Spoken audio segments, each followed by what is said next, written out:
Hello friends, welcome to Jagannath Risers. क्या कभी आपने सोचा है कि ट्रेन कभी उड़ सकती है?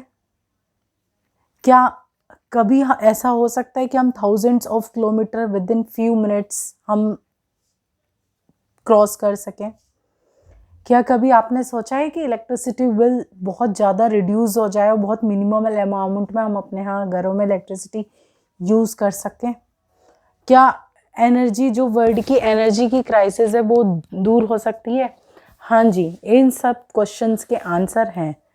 हमारी ट्रेन भी उड़ सकती है, हम विद इन फ्यू मिनट्स हम किलोमीटर्स भी क्रॉस कर सकते हैं, इलेक्ट्रिसिटी बिल्स भी रिड्यूस कर सकते हैं और जो एनर्जी क्राइसिस है वर्ल्ड से वो भी दूर कर सकते हैं। इन सब का एक ही आंसर है, अगर हमारे पास सुपर कंडक्टर्स हैं। अगर हमारे पास सुपर कंडक्टर्स हैं तो हम इन सब कामों को बहुत आराम से कर सकते हैं। Hello friends, welcome to Jagannath risers.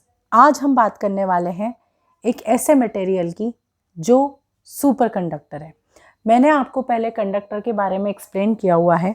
अब आप ये सोचिए कि एक तो कंडक्टर है जो इलेक्ट्रिसिटी के इलेक्ट्रिसिटी जो करंट को फ्लो करता है, और एक है सुपर कंडक्टर, मतलब कंडक्टर से भी ऊपर।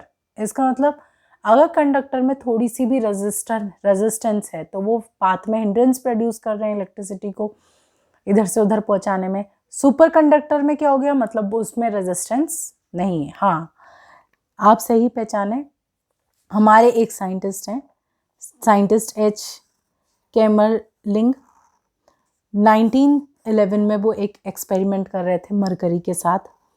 तो उन्होंने ऑब्जर्व किया, जैसे कि हम बताते हैं कि किसी भी मटेरियल का अगर हम टेम्परेचर रिड्यूस, जैसे कि हमें पता है कि रेजिस्टेंस हमारा टेम्परेचर पे भी डिपेंड करता है, और जैसे जैसे टेम्परेचर बढ़ेगा रेजिस्टेंस बढ़ेगा, जैसे जैसे टेम्परेचर कम होगा रेजिस्टेंस कम होगा।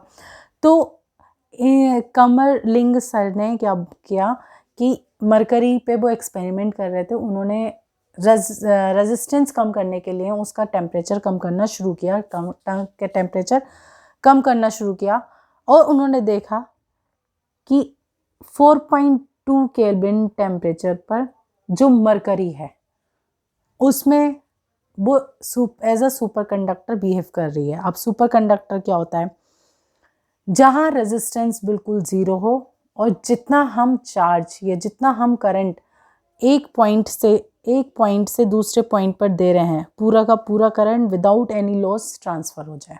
अगर ये पॉइंट ए है और ये पॉइंट बी है तो पूरा का पूरा करंट ट्रांसफ़र हो जाए। अब उन्होंने क्या किया, उन्होंने मरकरी लिया, मरकरी का टेम्परेचर रिड्यूस करना शुरू किया।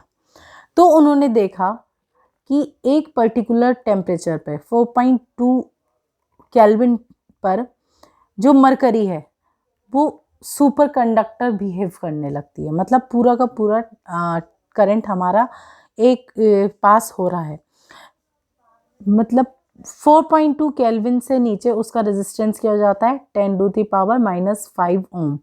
इट मीन्स इस रीजन में वो सुपर कंडक्टर बिहेव कर रही है। और जैसे जैसे 4.2 केल्विन से हम टेम्परेचर बढ़ाएंगे, जो हमारी मरकरी है वो एज नॉर्मली बिहेव करती है, मतलब उसमें कुछ रेजिस्टेंस भी होगा और कुछ टेम्परेचर भी होगा।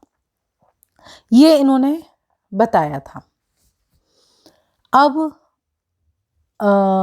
तो हमारा सुपर कंडक्टर क्या हुआ, super conductor is a substance of zero resistance, और जीरो रेजिस्टेंस है तो हम क्या बोल सकते हैं, infinite conductance at a very low temperature, इतने कम टेम्परेचर पर। और इसका मतलब क्या है कि अगर एक बार फ्लो करंट शुरू हो गया तो पोटेंशियल डिफरेंस अगर नहीं भी होगा तब भी वो करंट फ्लो होता रहेगा होता रहेगा होता रहेगा। अब हम बात करते हैं कि नॉर्मल हम एक और एक्सपेरिमेंट करते हैं, एक और ग्राफ बनाते हैं। एक हम लेते हैं सिल्वर मेटल, एक लेते हैं मरकरी मेटल। ये हमारा है नॉर्मल मेटल, ये हमारा है सुपर कंडक्टर, जो एक क्रिटिकल पॉइंट, इस टेम्परेचर को हम बोलेंगे क्रिटिकल टेम्परेचर, क्योंकि इसके आगे फिर हमारा मरकरी सुपर कंडक्टर की तरह बिहेव करना शुरू कर देता है। अब हमने ग्राफ ड्रॉ किया रेजिस्टिविटी और टेम्परेचर के बीच में। टेम्परेचर अगेन केल्विन में है। रेजिस्टिविटी की यूनिट में आपने प्रीवियस लेक्चर्स में बता चुकी हूँ। आप खुद बताइएगा कि आप कमेंट बॉक्स में मुझे बताइएगा कि रेजिस्टिविटी की यूनिट क्या होती है। इस पर्टिकुलर टेम्परेचर पर मरकरी जो है वो हमारा as a superconductor behave कर रहा है, और जो सिल्वर है वो हमारा नॉर्मल बिहेव कर रहा है। मतलब हम इसमें टेम्परेचर चाहे 0 केल्विन भी ले आए तब भी हमारा इसमें कुछ ना कुछ रेजिस्टेंस रहेगा, जिसे हम बोलेंगे रेजिडुअल रेजिस्टेंस। मतलब अगर हम 0 केल्विन भी टेम्परेचर कर देंगे तब भी सिल्वर में हमारा कुछ ना कुछ रेजिस्टेंस रहता ही रहता है। अब इसकी प्रॉपर्टीज़, सुपर कंडक्टर की प्रॉपर्टीज़ क्या क्या है? एक तो ये प्रॉपर्टीज़ के बारे में अगर हम डिस्कस करें तो एक ये मेस्मर इफ़ेक्ट शो करता है। ये इफ़ेक्ट क्या होता है ये मैं जब प्रॉपर्टीज़ डिटेल में आपके साथ डिस्कस करूँगी सुपर कंडक्टर एलिमेंट्स की या मेटल्स की, तब मैं आपके साथ डिटेल में समझाऊंगी कि मेस्मर इफ़ेक्ट क्या होता है। दूसरा, जैसे जैसे टेम्परेचर बढ़ेगा, सुपर कंडक्टिविटी डिक्रीज होगी।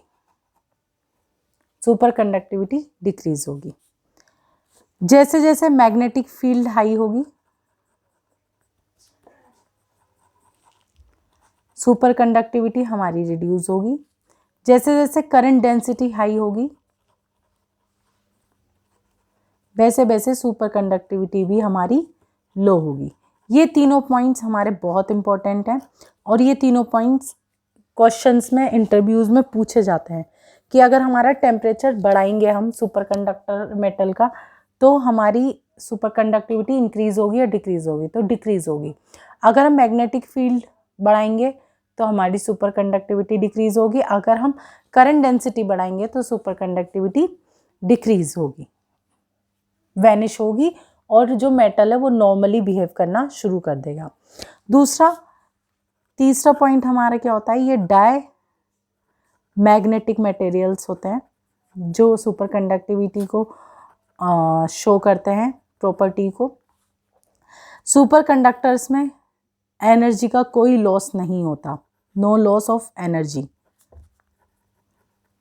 जाहिर सी बात है, जब सुपर कंडक्टर है, रेजिस्टेंस उसमें 0 है, कंडक्टिविटी उसमें इनफाइनाइट है, तो जब रेजिस्टेंस ही 0 होगा तो लॉस होगा ही नहीं। दूसरा, नेक्स्ट पॉइंट है, मैग्नेटिक फील्ड स्ट्रॉन्ग होती है। ये सब हमारे प्रॉपर्टीज़ हैं सुपर कंडक्टर की।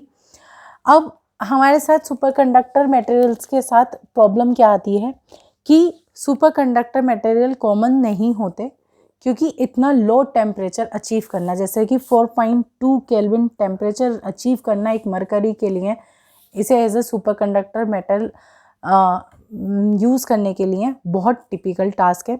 लेकिन अगर कोई एक ऐसा मेटल मिल जाता है जो रूम टेम्परेचर पर भी सुपर कंडक्टर की तरह बिहेव करेगा, तो उससे हमारे कंप्यूटर के और ट्रांसमिशन लाइन के जो साइज़ है वो रिड्यूस हो जाएगा, थिक हो जाएगा, और कोई भी एनर्जी का लॉस नहीं होगा इधर से उधर ले जाने के लिए।